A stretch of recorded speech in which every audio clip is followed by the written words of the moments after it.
Hey, everyone. It's Fat Mascara here. I'm Jess. I'm Jen Sullivan. Happy New Year. Big Happy New Year.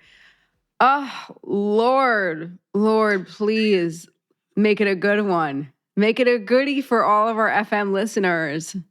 I want that for everybody. Yeah, really. Like, come on. Come on, 2025. I'm rolling the dice. How was your break? Did you miss us, everyone? I mean, I know we were putting out shows and you heard some of us here and there, but I missed you guys. I will admit, it was like a slog getting back into the groove yesterday. I like booted up the computer, but I was actually really excited to start recording again. Yeah, I was like that.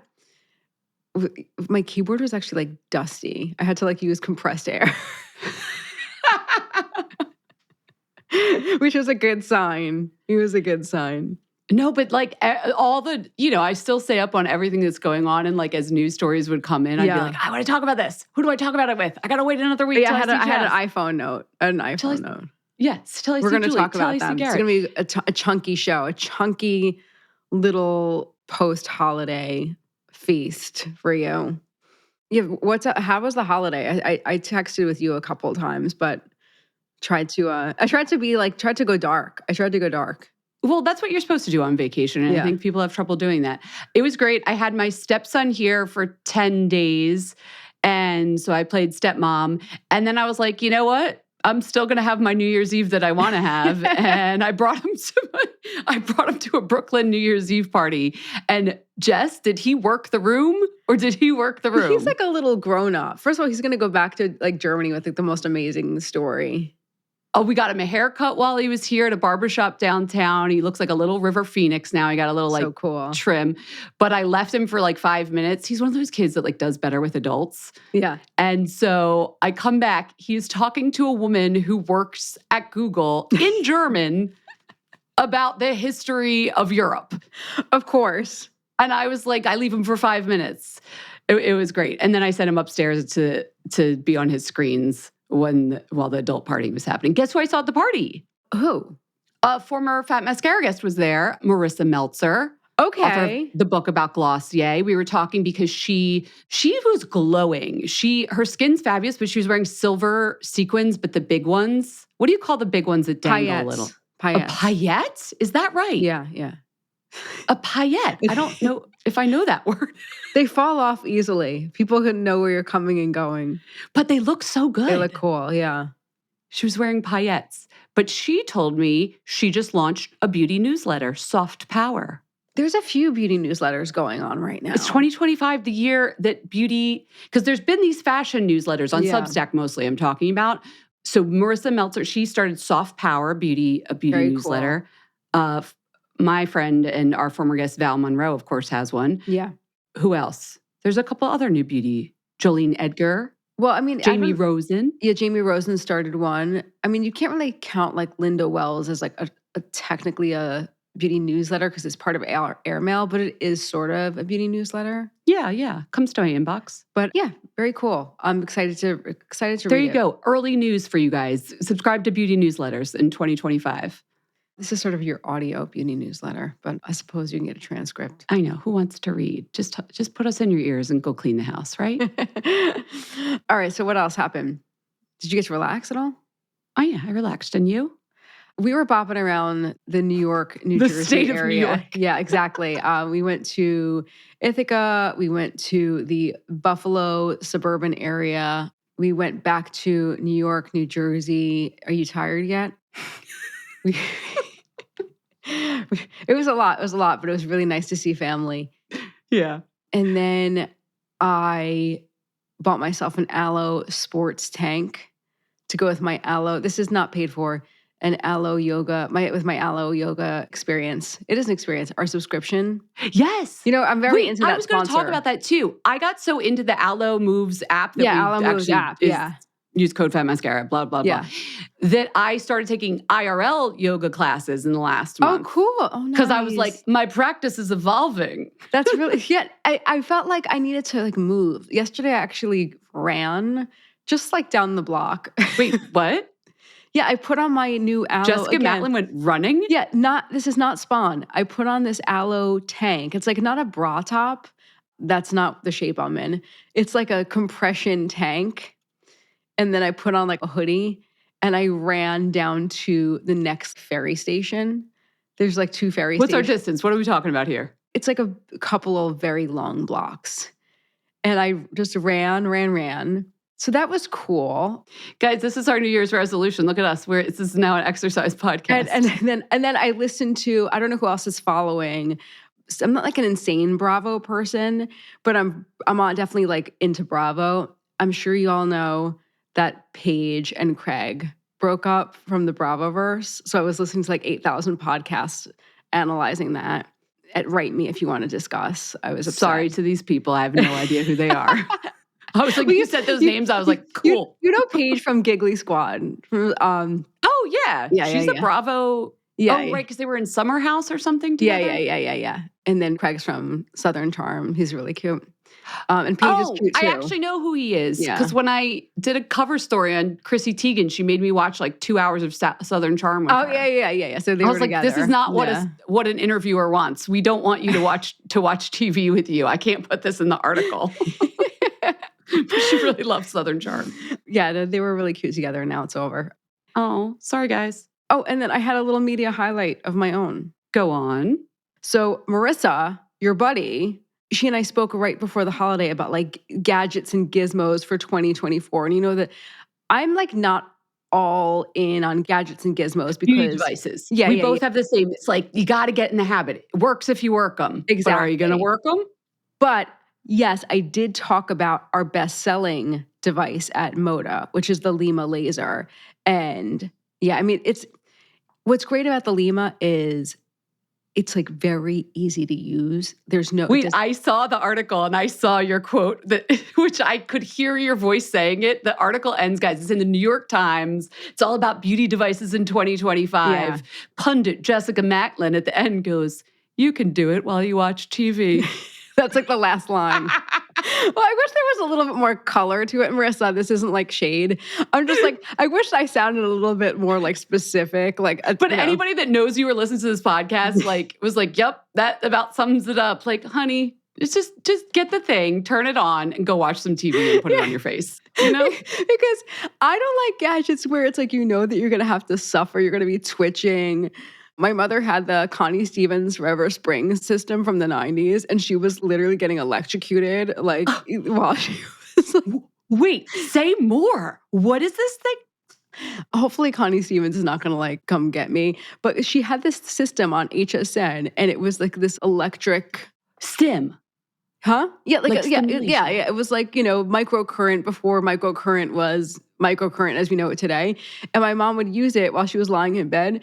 And I watched my mother's upper lip go up like a horse. Wait, I vaguely remember this because my introduction was, of course, with physical therapy. Like they'd put it on your knee or whatever to make your muscle contract. It was like those little pads, right? No, this didn't have pads. This was literally looked like a... Would she hold the device to her face?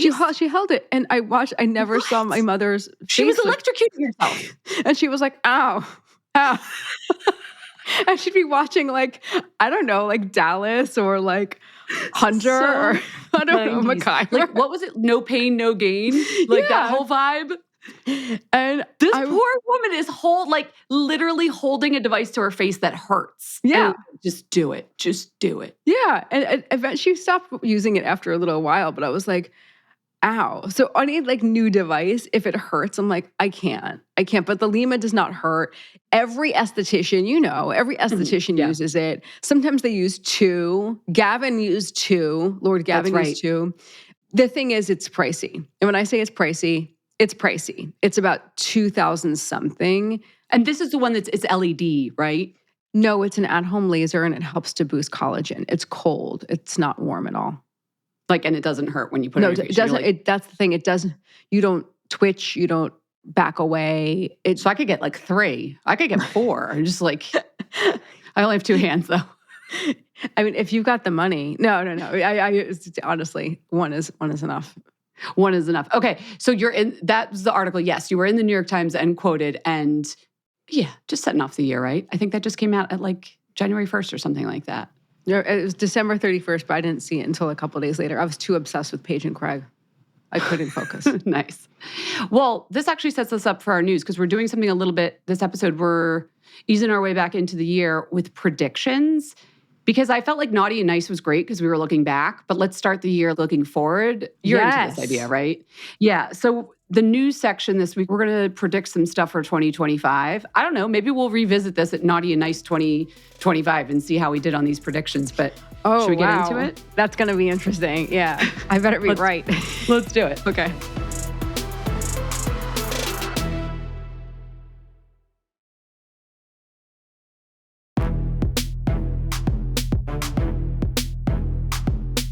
Okay, let's talk predictions. Okay, not saying this is a good thing, not saying this is a bad thing. I'm just saying it's a thing, okay?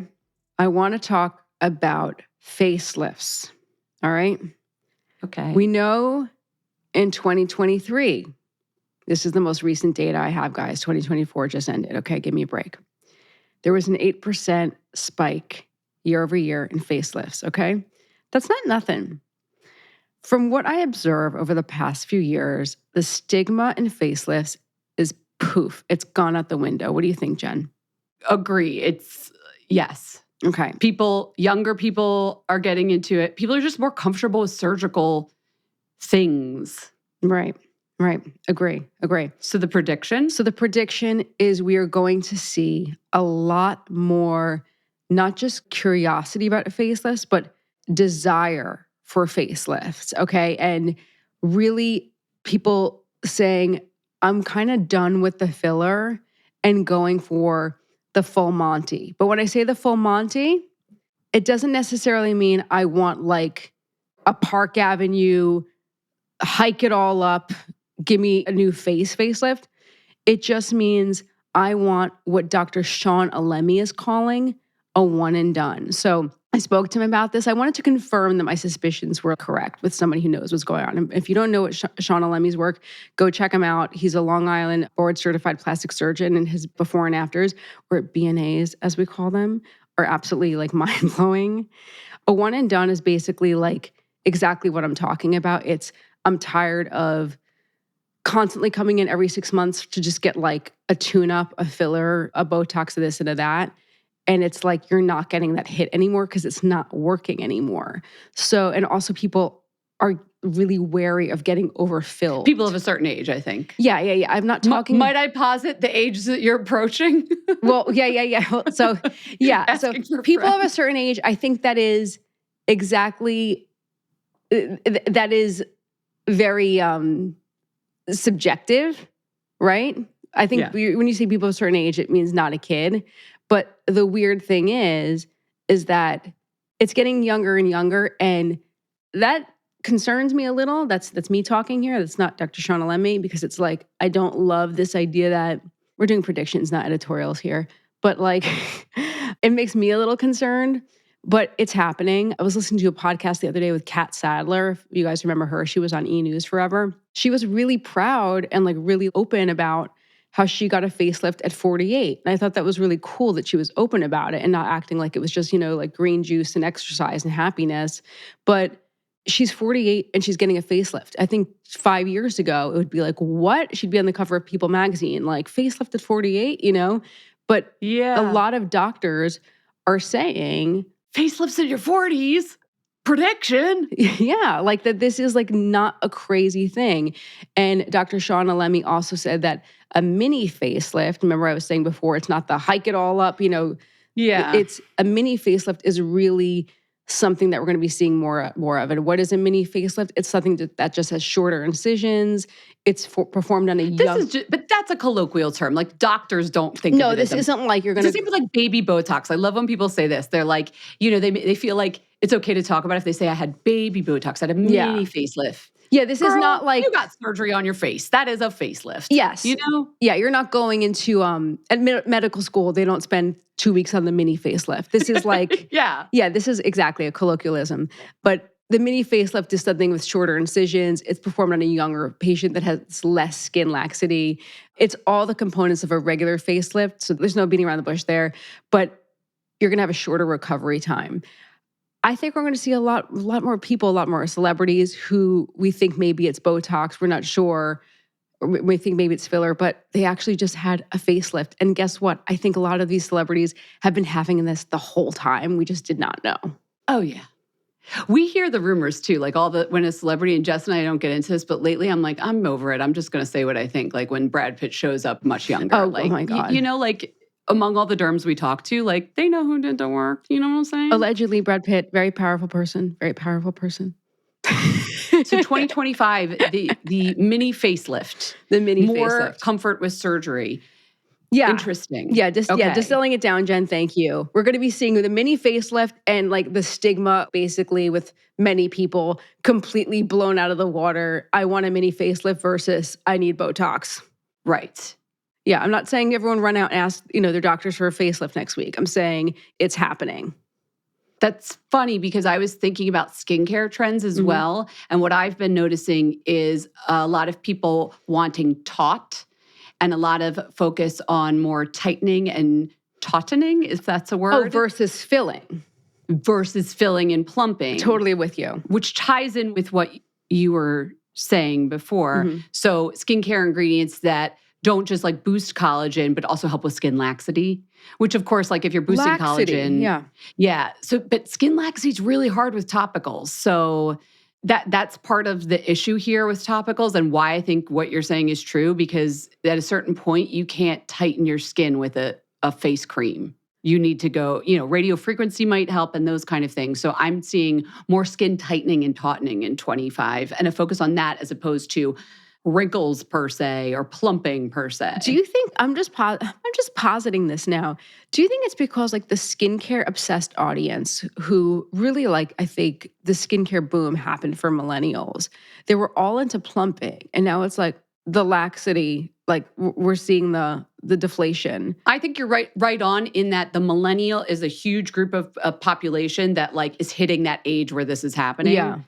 And they're the ones who have been vocal all along when they try new things. That generation's just like moved the needle in the way the boomers did because they're just a lot of them, right? Yeah. But I also think it has to do with the whole conversation about GLP-1s that we've been having over the last couple weeks, which we'll get to in Raise a Wand, by the way. We have something to add to that. But just that like as people who are on those lose weight, laxity is just becoming more in the zeitgeist of a conversation.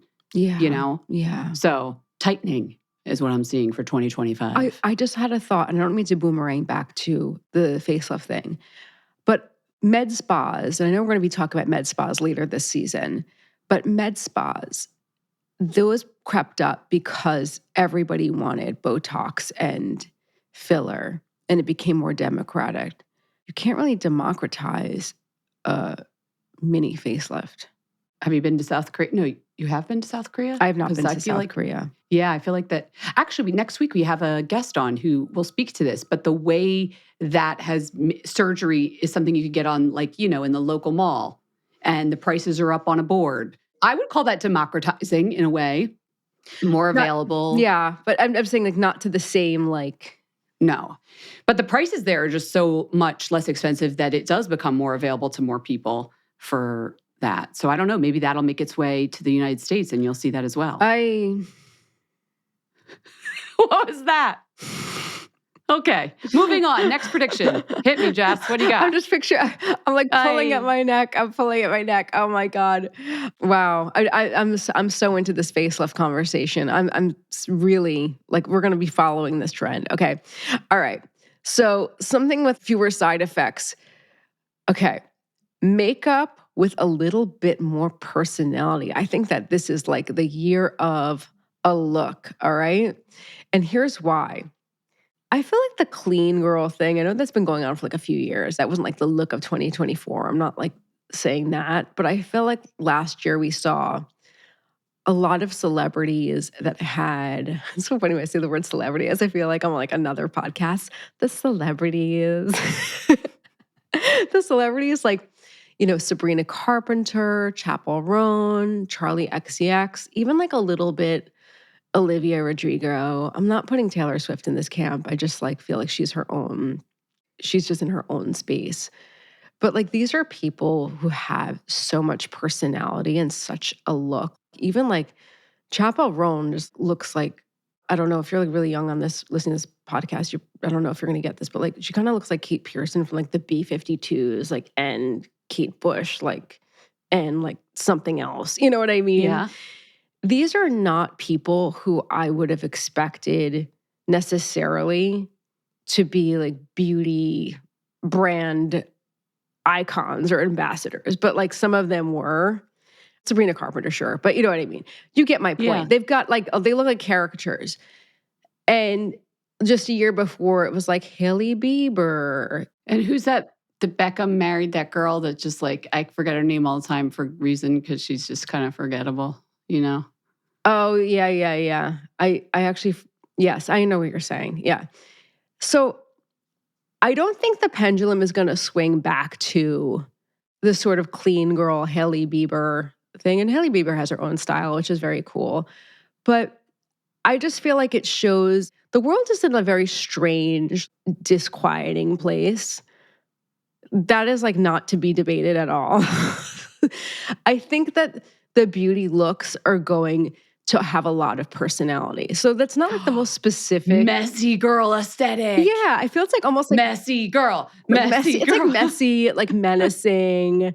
Yes. Maybe like in like the most optimistic, aspirational way of looking at it is like really creative and exciting. I think looking at what we had, if you listened last year. Brat. But Brat 2.0. Yeah, exactly. Like, what is Brat 2.0? And it doesn't need to be like negative. I don't think it's to be negative. I think it could be just like, I think we're in for a surprise. So I think that's maybe it's like a little bit of a cop out. Like, ooh, who knows what's coming? You know, but I think it's just like No, I like it. Do you get what I mean? Absolutely. Yeah. All right, messy girl. That's funny. In my makeup world, when I was like predicting, I keep seeing, you know how girl has been so popular for so long, the bows, Totally, the coquettes, the Barbie of it all. Yeah. I don't know if this is me because I also just like interviewed a couple people that are in South Korea for something, but like the baby aesthetic in makeup, like the blush is getting way blushier, higher on the cheeks. The freckles, faux freckles are still very much around. Yeah. The dewy, bouncy, the lips are getting pouty, but not in that like full all over, more of like the Rose Buddy Cupid kind of poutiness. I wonder what that's about. I'd love to like decode that. I feel like it's just extremes. Like, oh, we did girl. Let's like one up it and go baby, you know, like toddler makeup. I don't know. Like a baby Jane. Yeah, I'm picturing toddlers and tiaras, which is both the messy girl and the baby aesthetic combined. Like, is that the hot new look? But my prediction in makeup is that we're just going to be seeing a lot more extreme versions of those youth-enhancing type makeup looks. Yeah, totally. Blush, of course, I think blush is going to stay big. This is here for a while. Yeah, I love blush. I don't know what I was thinking not wearing it for so long. Yeah. Just on my final note on like the whole makeup trend is makeup. I just think color is going to continue to. Now I feel like I sound like I work for like Mintel or something. Well, you do, but you have insights being at Moda as a merchandiser. You know what product's moving. Tell us. Color continues to really reign hard this season as we're seeing year over year increases, double digit. So I you laugh. I want it. Give it to me. Okay, I just did like this kind of thing. Such a nerd, such a nerd I am. That's why we come to you, Jess. Give us the data. What are people into? So I think that truly makeup is, I can say this, makeup is doing very well at Moda and we are seeing big increases. It's very exciting. And I think why, and I'm not talking just about Moda anymore, I'm just talking more broadly, is that people want a quick fix. And I think it's less money than skincare by and large. It's very much a fashion product. And if you look around, you don't need to be an economist to know that everything is very expensive right now.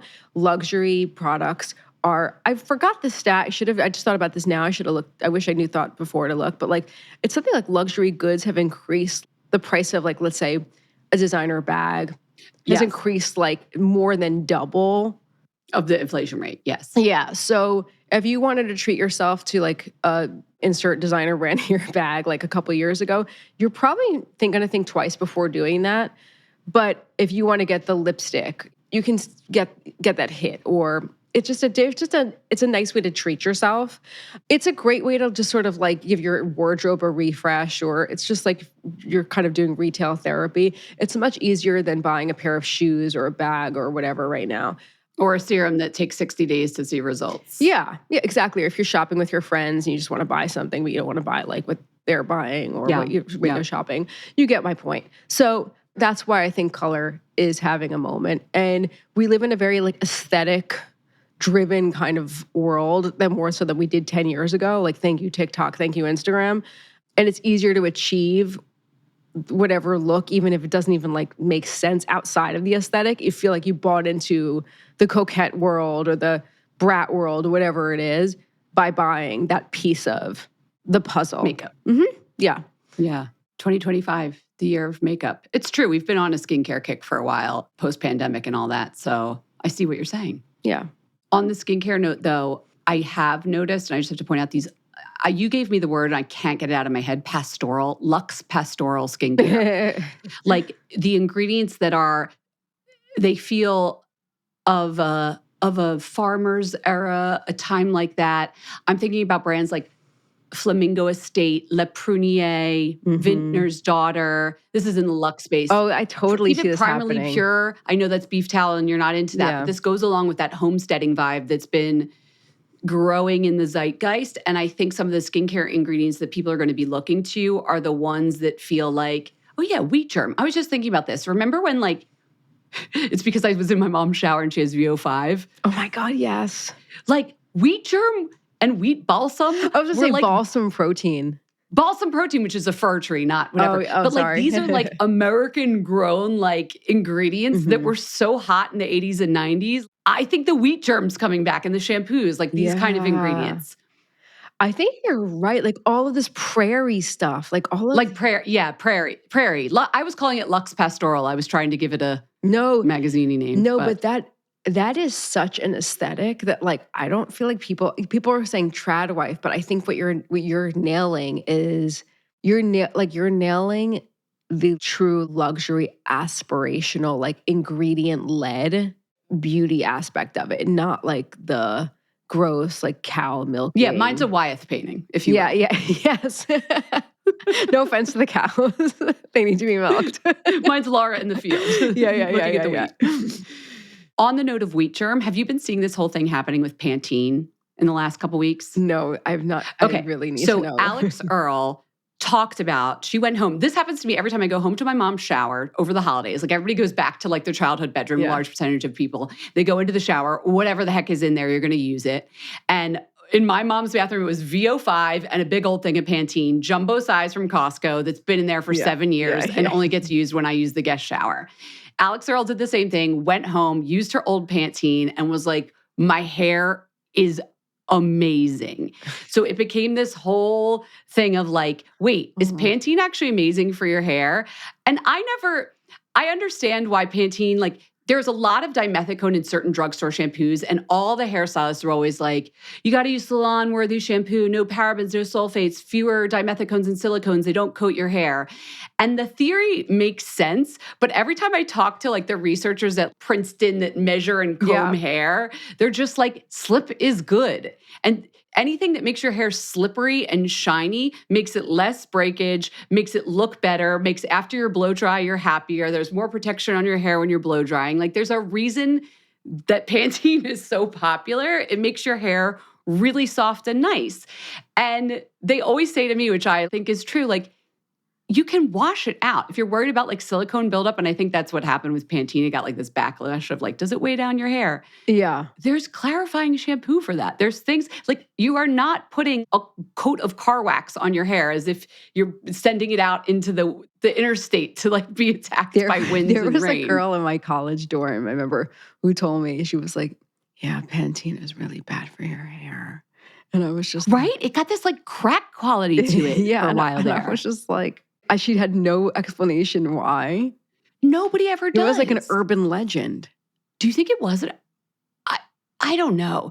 I remember this happened with frizzies. When silicones first got put into hair products, it also coincides with, if you look at the data, a hair loss, quote unquote, epidemic. And people take these two things and conflate them and make causation where there's correlation. But I don't know that that's true. And all the researchers I talk to is like, yeah, we wash the hair and then the stuff comes out. And then you put it back in and it's soft. And then you wash the hair and the stuff comes back out. So this isn't to my pastoral trend, but Pantene's back, everyone. So Pantene, folks at Pantene, if anyone else remembers this, there was this incredible shampoo. It's one of the best shampoos I've ever used in my life, okay? It's currently on eBay for about $70. What? Yeah. Okay. What is it? Pantene Ice Shine.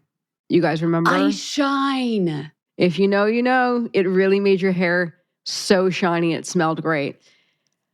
Pantene, please let me know what happened. Bring back the Ice Shine. It was so good. It was so good. It was clear. It was like, it was so good. It was so good. I will drive. I can't drive. What am I talking You're about? not going to pay $70 on eBay for Ice Shine. Who knows? I will. You're not doing it. I'm not allowing it. Uber to the factory, to the warehouse. Yeah.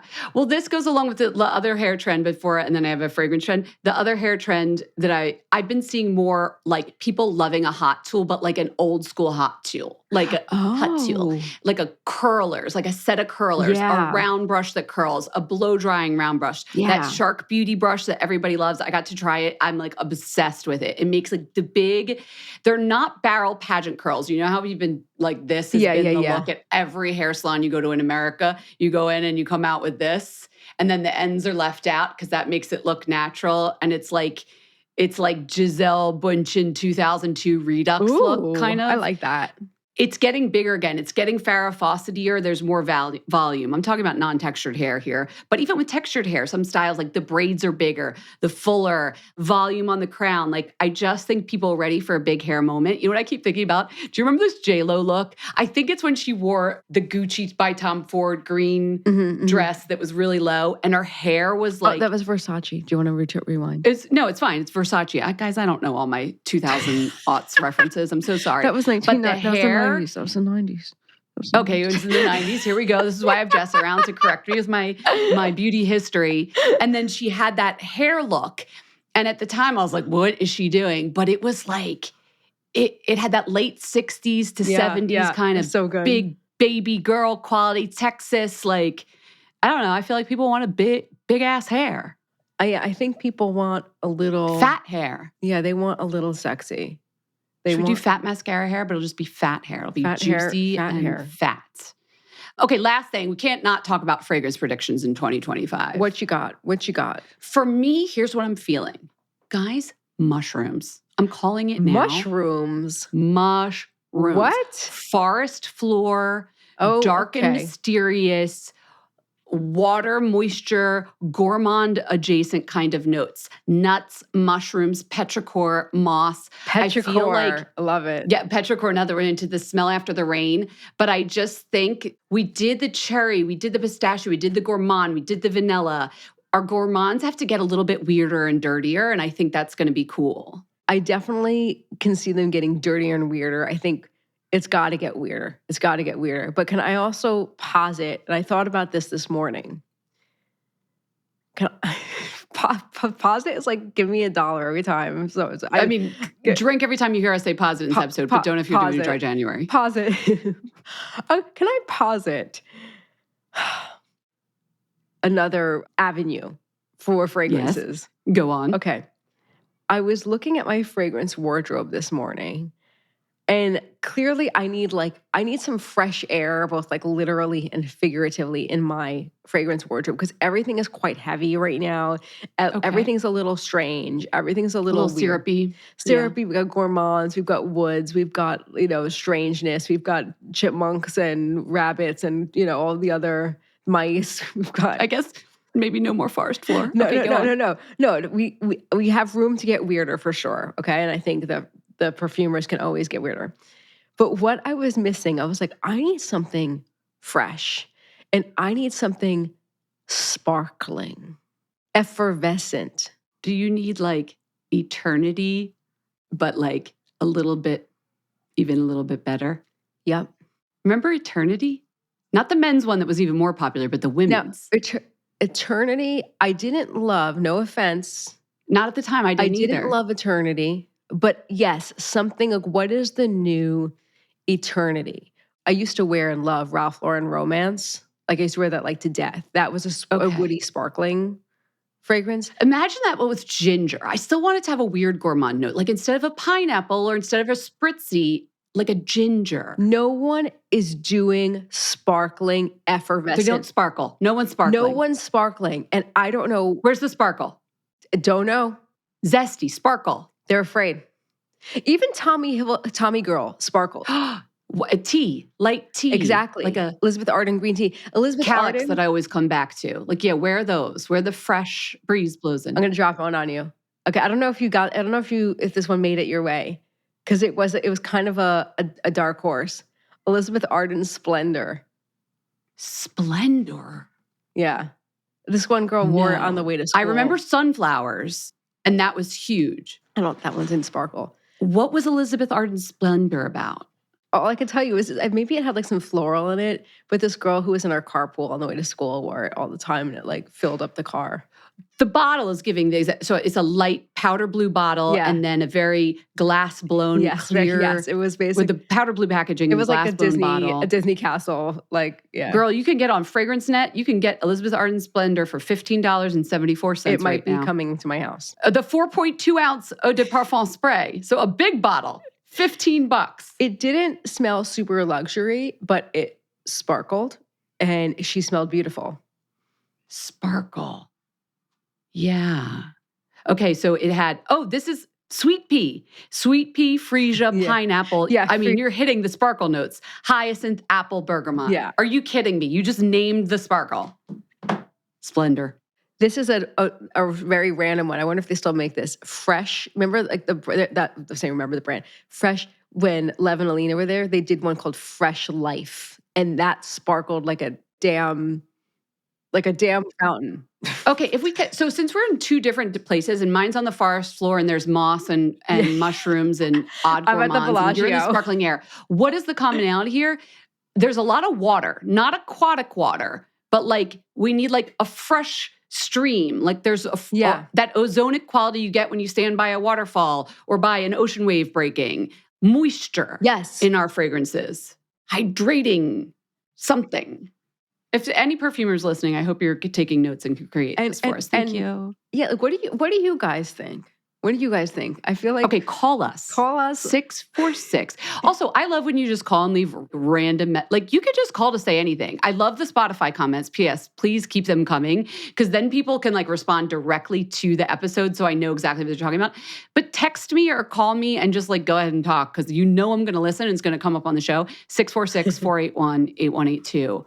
What do you want in a fragrance, and what are you seeing? Yes, as far as other trends as well, because we're not the only people that are predicting. I know there's a lot of industry people that listen and smart listeners. Let us know.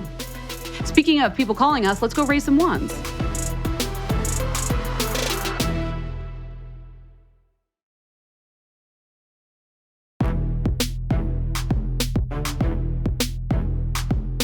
Okay, it is time to raise a wand. I think we're done with the holiday candles. Everybody can agree. What else do you want to talk about? Here's what it is. I got this call from Anonymous in Toronto to give some perspective on the conversation we were having about GLP-1s. I'll let her take it away. Hey, Jess and Jen. This is Anonymous calling from Toronto. I am calling to both simultaneously raise a wand and also to inform a little bit. So I'm calling to raise a wand to Ozempic, technically semaglutide. I have been on it for about a year now. I have been in the health and wellness space for going on over 15 years now, working in it professionally. And you guys made comments about how a stylist was saying it's really starting to affect people's hair. You guys are saying it usually takes a long time for these new drugs to really start showing up with people, showing long-term side effects. GLP-1 agonists, as they're formally known, have actually been used for quite a while. We're talking like 15 plus years in the mainstream. It's really only now just like hitting real mainstream folks. So it's not that it's new per se. So we actually do have a significant amount of research to show what these longer effects are with people. A lot of the Ozempic face, the hair thinning, the loss of gloss in the hair, skin effects, this is part and parcel with just a very low calorie diet. So you're talking about people who went from eating surplus calories to now barely scratching 1,000. So when you see people with Ozempic face and, Ozempic butt, they've just lost a lot of fat in their body, and they've lost a lot of muscle too, because typically they don't coincide weight training. So it's not the GLP-1 agonist that is necessarily to be blamed. It is a very low calorie diet, and all of these side effects come along with that. Hair thinning, loss of luster in the skin, those standard things that people are now starting to relate with Ozempic actually really just coincide with the low calorie diet. I am raising a wand, however, excuse my ramble, because it has been game changing for me. Though I have been in the wellness space now for a considerable amount of time, I have always been a chronic overeater and just an absolute insatiable appetite. For the first time in my life, I'm able to eat a maintenance set of calories in a day and not feel like I'm starving.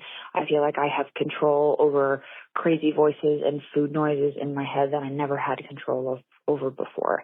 It's brought a tremendous reduction in anxiety and has immensely boosted my self-confidence. I started with a low dose and titrated up. I had no side effects other than a little bit of sleepiness, but that went away pretty quickly. So it's been life-changing, and it can be if used responsibly. Thanks, guys. Love the pod. Take care. Anonymous, do you want your contributor spot on the show? I think that I think you've really added to the conversation. Certainly. Clearly we didn't spell it out, but I was thinking what you were thinking, which is you're eating less food. And so your hair doesn't look as good. And that's part of it. Not necessarily the drug itself is causing beauty and health issues. But I'm glad it's working for you. I want you to be healthy and happy. I'm sorry you were tired, but that went away. I just love when a topic really talks to someone specifically and then they call us and let us know their side of it. So that was great. Thank you. Raise a wand to her and also the drug that's making her feel better. I have new homework though, Jess. What's your homework? Okay, here's what it is. So I think it was when I was re-editing Jamie Greenberg's episode, which was our most popular episode of 2024. And she was talking about cleaning her brushes with Zote soap, whatever it is, the pink soap that a lot of people use. I've used the same product for a while. But every time I have to wash my makeup brushes, I feel like there goes 45 minutes of my life. And I know that doesn't seem like a lot of time. No, that's why I rarely clean them. It's really bad. But think about it. 45 minutes and you can't be watching TV like Jess and also doing the Lyma laser. That is 45 minutes where my hands are in water, messing up my manicure. I am doing physical labor. It's just so time consuming. I've seen all the hacks of put them in the washer. I was I'm not putting my beautiful hourglass brush. Somebody said to put your makeup brush in some people put their makeup brushes in the washing machine. That's the most insane thing I've ever heard. I've seen it also with beauty blenders and sponges, which seemed like a little bit less crazy, but they're getting just thrown around in there. That is not safe. So I just had happen to me I'll tell you what it was. It was a La Prairie brush from a while ago. Ooh. All of the bristles just fell out of the ferrule. Not because I don't think it's a quality brush. I think I had been putting the whole head of it under the water. And every time I talk to makeup artists, they're just put the bristles, don't put the ferrule. And that means you have to hold it. You've got to be very active in the process. Right. So you have to control where the water's going so it doesn't go too close to the handle or the ferrule. Yeah. It's just on the bristles. But then you said, I also think, I'm just complaining now, this is not a raise one, but I need your help, listeners. I also think because makeup has gotten so much better and so long wearing, that it sticks to the brushes longer. Oh, I think that's very possible. Mm-hmm. Something's going on. I remember when I cleaned my brushes 10 years ago, or maybe I had more patience or time for cleaning brushes. I need a new way to do this, people. So you need help. I do not need a device that plugs in. Do not make me buy some toaster oven-sized thing that's going to radiate away the bacteria. No, thank you. You don't need a skincare brush, cleaning fridge, toaster, micro, easy bake. You laugh, but I know that exists out there, and I've seen them on TikTok, and I don't want to do that. I don't have room for that. I live in 800 square feet. I live in Brooklyn, New York. We don't have room for extra devices. I have room for a really good soap, something manual, some people liquid live in huge houses. Did you ever notice that? Yes, well, I'm not one of them and I need help. The homework, everybody. How do you clean your makeup brushes? I also know there's people out there, and I used to do this and I'm guilty, who are like, you know what, this one's too far gone. I'm just throwing it out and buying a new one. Because there's some nice, inexpensive brushes now. I don't like that idea. I don't like that idea. What's Call your me. favorite? What's your favorite makeup brush? Was it that? It's an Lapras one? hourglass brush, actually. Oh, the one with the snake on it? Yeah, and I know she makes it not, there's one without the snake on it, but it's a thin domed blush brush that also can do all over face blending. I have that one. You could even run it on your eye orbit. It's not like too big that it couldn't go there. It just is, if I pack a brush when I'm traveling, like, and I only need one brush, that's the brush I'm packing. And it has lasted and I wash it a lot. So I don't know. What's everybody doing? Honestly, I use that Thrive it's like a little silicone thing you put on your hand. I have one of those. And it's okay. But like, I don't feel like my brushes ever get like super clean, but that's because I probably don't spend the time that I should. Right. I keep going and I'm like, it's still running peach. The water's peach. And then I'm like, you know what? So what? The water's a little peach. I'm not keeping going until it's clear. What's going on? Talk to us, people. I know there's makeup artists that listen. I know you all have this figured out. You're so much smarter than me. 646-481-8182. Okay, I'm done. That's the homework. What's your razor wand? Oh, remember how I got really into setting spray over the summer? And I was like, yeah. Right. I'm into setting spray over the winter too. And I found one that I'm really liking. It's Makeup by Mario. And he was the one who told me to get into setting spray, but he didn't yet have one. I know everybody loves the Patrick Star one size setting spray. It's great. I just feel like it's a little bit heavy feeling on my skin. It definitely holds the makeup. This one has a fine mist, sets the makeup. And I used to say, oh my God, my face eats makeup. The blush is gone, whatever. I just wasn't setting it because I didn't like the way they felt. They felt like hairspray on your face. Yeah, tacky. And they've gotten better. So if you're like me and you tried setting spray and you were like, I feel like I'm shellacking my face with lacquer, the new ones are really good. So his just came out, I guess, 2024. Does it have a finish? The finish is a natural dewy.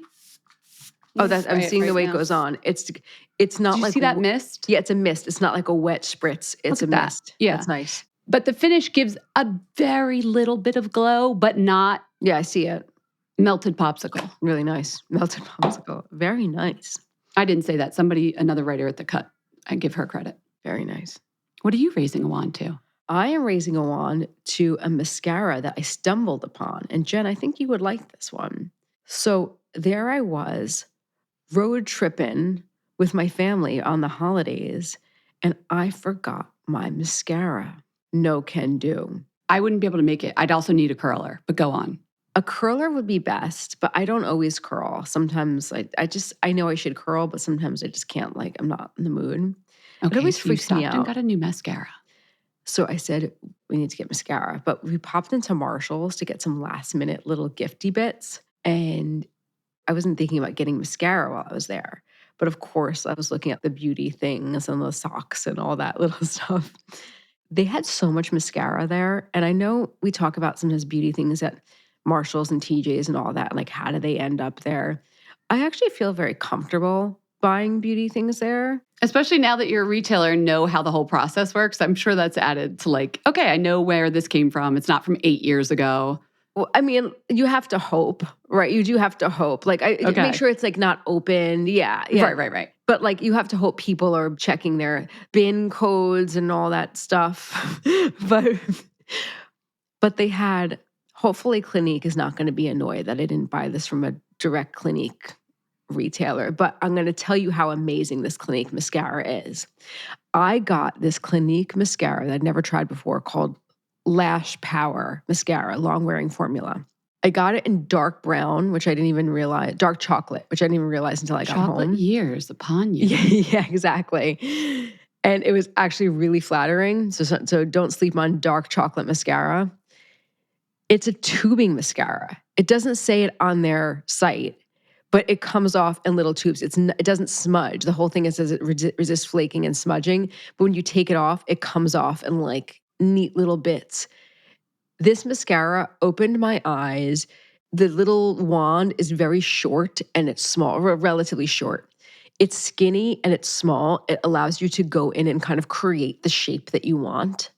It's just very different from a lot of mascaras that I've tried from Clinique and also just like a lot of larger brands. And I created a beautiful shape, and the dark chocolate was very flattering, especially for like redheads. You know how we talked about low contrast, high makeup, the high contrast, and like people were like really responding to that? Yes, yes. If you are a low contrast person, go for the dark chocolate because it's like a really rich mascara, but it's going to give you that definition that you need.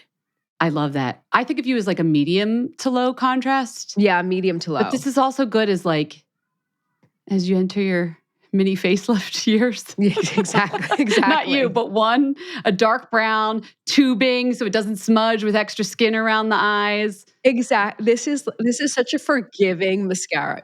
Forgiving, high power. It's a forgiving it's a forgiving mascara for low contrast people who can't. What if it was just like, what if a beauty marketer was like, we're just tired and they're just like, let's just do like the 40 plus mascara. Here you go, 40 plus mascara. This is your perfect 40 plus mascara. It's also a great mascara for redheads and like ginger people. And I love that. Also dark brown. I love that. It's really hard to find a dark chocolate mascara. It's not like light brown. It really is like, I thought it was black for like 2 days. It has to be deep so it still gives you that impact. Raise A1s. Yes. Okay. We are going into 2025. I don't know what the mood is, but it's interesting. And it's definitely interesting. Friday, we have some more predictions coming from a very exciting episode from, I'm just going to call her our South Korea correspondent because I've just anointed her that. But in the meantime, lots of fun stuff planned for 2025. But in the meantime, get your beauty sleep. We'll see you on Friday. We hope you enjoyed the show. It's your reviews and feedback that help us make the podcast even better. Head over to iTunes to rate and review us or email your thoughts to info@fatmascara.com. We also want to answer your beauty questions and hear what products you love. To share a Raise the Wand product review or to ask a beauty question, email us at info@fatmascara. If you send it as a voice memo file, we can even share your voice on the podcast. You can also do that by leaving us a voice message. Our phone number in the United States is 646-481-8182. Thanks so much for listening.